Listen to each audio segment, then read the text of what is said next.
ഓം നമോ ഭഗവതേ വാസുദേവായ. യഥാർത്ഥ സമർപ്പണം.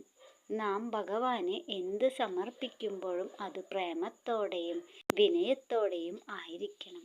പൂരി ജഗന്നാഥൻ്റെയും ഒരു രാജകുമാരൻ്റെയും ഹൃദയസ്പർശിയായ ഈ കഥ നമുക്ക് വലിയൊരു പാഠം നൽകുന്നു.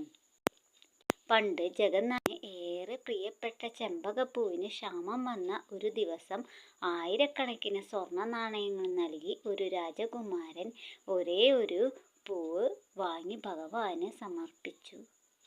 ഇത്രയും വലിയ തുക നൽകി പൂ വാങ്ങാൻ എന്നെ പ്രാപ്തനാക്കിയ ഭഗവാന്റെ കാരുണ്യം എത്ര വലുതാണ് എന്നോർത്ത് അദ്ദേഹം വിതുമ്പി. രാത്രി സ്വപ്നത്തിൽ വന്ന ഭഗവാൻ പറഞ്ഞു, കുമാര, ഇന്ന് നീ അർപ്പിച്ച പൂവിന് വലിയ ഘനമായിരുന്നു. കാരണം അതിൽ നിന്റെ ഭക്തിയുടെ ഭാരമുണ്ടായിരുന്നു. ഈ കഥയിൽ നിന്നും നാം പഠിക്കേണ്ടത്, നാം നൽകുന്നതിൻ്റെ വിലയല്ല, നൽകുന്നവൻ്റെ ഭക്തിയിലാണ് ഭഗവാൻ മൂല്യം കാണുന്നത്. ഞാൻ ചെയ്യുന്നു, ഞാൻ നൽകുന്നു എന്ന അഹങ്കാരം ഉപേക്ഷിക്കുക. നമ്മുടെ കയ്യിലുള്ള ധനവും അറിവും കഴിവും ഭഗവാന് നൽകിയതാണെന്ന് സദാ സ്മരിക്കുക.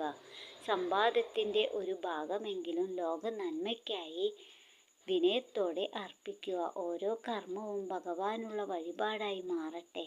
വിനയവും ഭക്തിയും എന്നും കൂടെയുണ്ടാവട്ടെ. ഓം നമോ ഭഗവതേ വാസുദേവായ. സർവം കൃഷ്ണാർപ്പണമസ്തു.